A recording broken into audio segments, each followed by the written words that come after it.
Hemos llegado a nuestro día 98. Estamos en el noveno libro de la Biblia, el libro de Primera de Samuel, y te recordamos que debes leer cada día para prestar tus oídos a la enseñanza del Señor.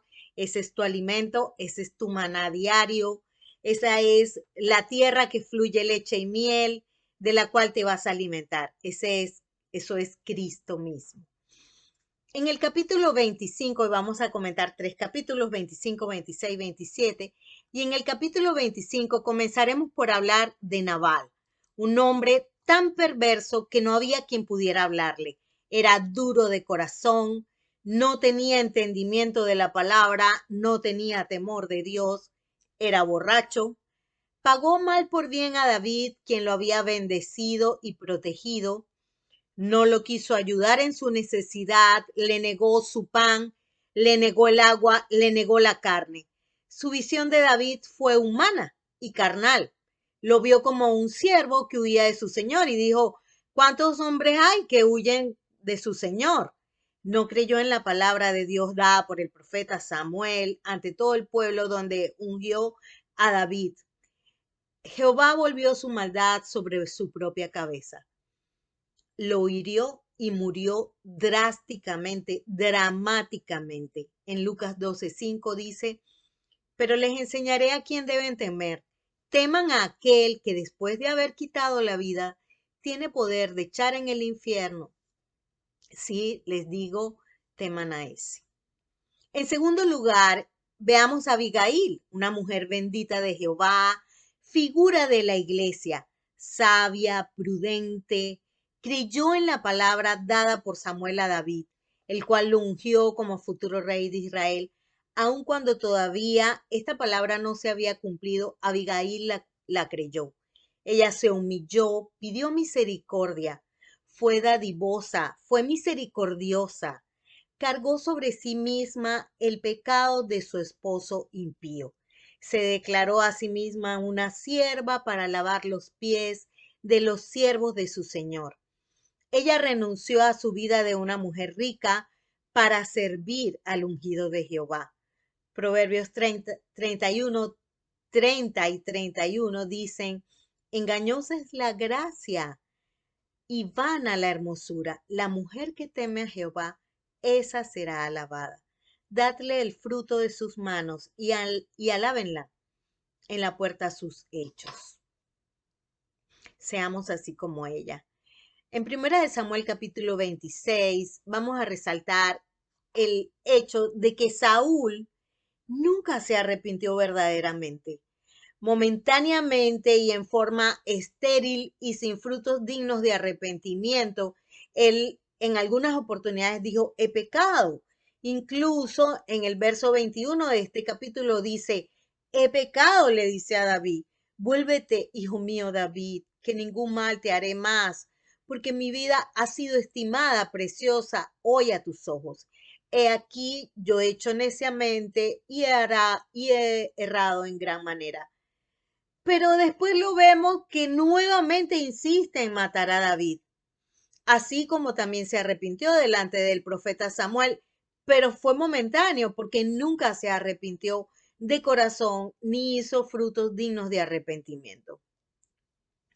A diferencia y en contraste con este rey malo, vemos a David, un hombre con temor de Dios. Dijo David en los versos 23 y 24, Jehová pague a cada uno su justicia y su lealtad, pues Jehová le había entregado, te había entregado, le dijo hoy a Saúl, te había entregado hoy en mi mano, mas yo no quise extender mi mano contra el ungido de Jehová.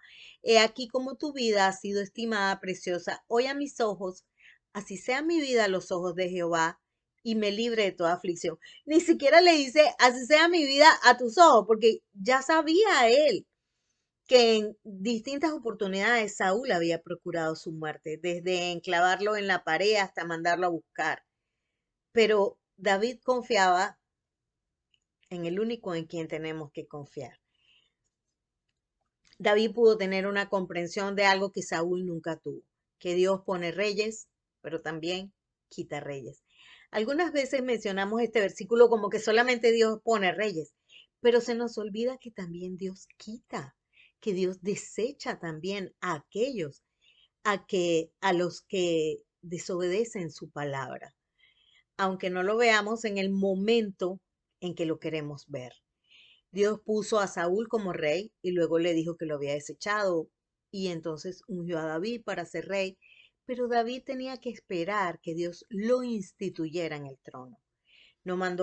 Dios no mandó a David a matar a Saúl y David respetó la autoridad de Dios al respecto, aun cuando sabía que Dios había desechado a Saúl y que él mismo era el elegido para sustituirlo. Al igual que Cristo, David esperó en la palabra de Dios, como dice Hebreos 10:13. De ahí en adelante, esperando está el Señor hasta que todos sus enemigos sean puestos bajo el estrado de sus pies. Así hizo David también. Lo cual no significa que Saúl no estaba desechado, porque algunos creen que porque una persona está en un cargo, Dios no lo ha desechado, o porque no te ha venido, y esto es demasiado fuerte para nosotros, aunque no te haya venido todavía todas las consecuencias de tu pecado, eso no significa que Dios no te está advirtiendo. Saúl, en cambio, actuaba en la carne, en su propio celo, en su propia ira para defender su trono, aun cuando sabía que Dios lo había desechado y que David era el elegido.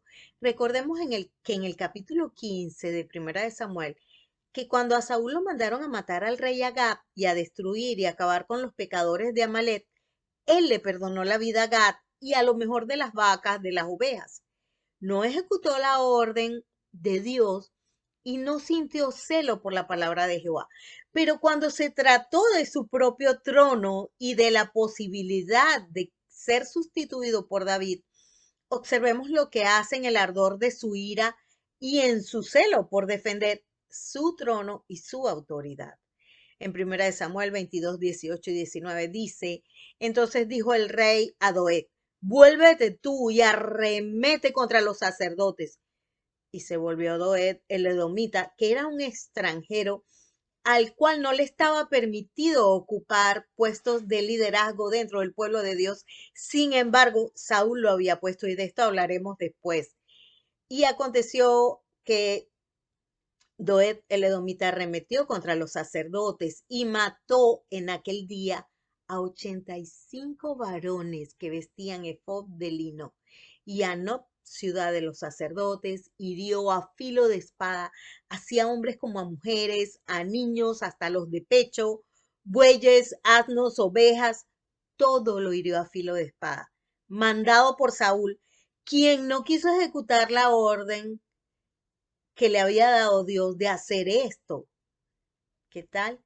Tengamos temor de Dios y esperemos el cumplimiento de la palabra. Limpiémonos y limitémonos a obedecer lo que Dios nos manda a hacer. Observemos en qué consiste específicamente el arrepentimiento bíblico.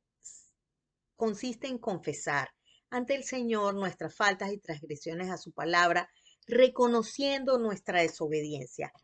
El arrepentimiento bíblico implica conversión con frutos que demuestren que hemos enderezado nuestros pasos y que hemos abandonado el pecado para obedecer la palabra. También implica restitución de faltas ante aquellos que hayamos pecado y a quienes hayamos perjudicado en nuestro pecado. También implica permanencia, permanencia en el obedecer la palabra y dar frutos de justicia. Si no se dan estos 4 elementos, no hay un verdadero arrepentimiento. En primera de Samuel 27 vemos a David huyendo. Observemos que el temor de David expresado en el verso 1 es justificable, veraz, humanamente hablando, pero la palabra de Dios dada a David era de que él lo iba a proteger en contra del poder del enemigo. Consideremos que al vivir en la tierra de los filisteos, David también se exponía a la muerte. En el verso 1 dijo luego David en su corazón, al fin seré muerto algún día por la mano de Saúl. Nada, por tanto, me será mejor que fugarme a la tierra de los filisteos, para que Saúl no se ocupe de mí y no me ande buscando más por todo el territorio de Israel, y así escaparé de su mano. Contrastemos esto con Isaías 51, 12 y 16. El Señor nos dice, yo soy tu consolador. ¿Quién eres tú para que tengas temor del hombre, que es mortal, y del Hijo del Hombre, que es como heno? Y ya te has olvidado de Jehová tu Hacedor, que extendió los cielos y fundó la tierra, nada más y nada menos el poder del Señor. Y todo el día temiste continuamente del furor del que aflige cuando se disponía para destruir. Pero ¿de dónde está el furor del que aflige? ¿En dónde está? El preso agobiado será libertado pronto, no morirá en la mazmorra ni le faltará su pan. Porque yo, Jehová, que agito el mar, que hago rugir sus ondas, soy tu Dios, cuyo nombre es Jehová de los ejércitos, y en tu boca he puesto mis palabras, y con la sombra de mi mano te cubrí, extendiendo los cielos y echando los cimientos de la tierra, y diciendo, a Sión, pueblo mío eres tú. Oremos. Señor, danos temor de ti, enséñanos a esperar el cumplimiento de tu palabra, Padre. Tus siervos Mirza Astrid Silva de Rivera, Raúl Vicente Rivera Ramírez, nuestra meta 365 días con la palabra. Solo nos faltan 269 días y les suplico no desmayen. Aquí te dejamos nuestras redes, comparte este contenido con otro que le pueda ser de bendición. Y me despido de ti diciéndote Dios te bendiga.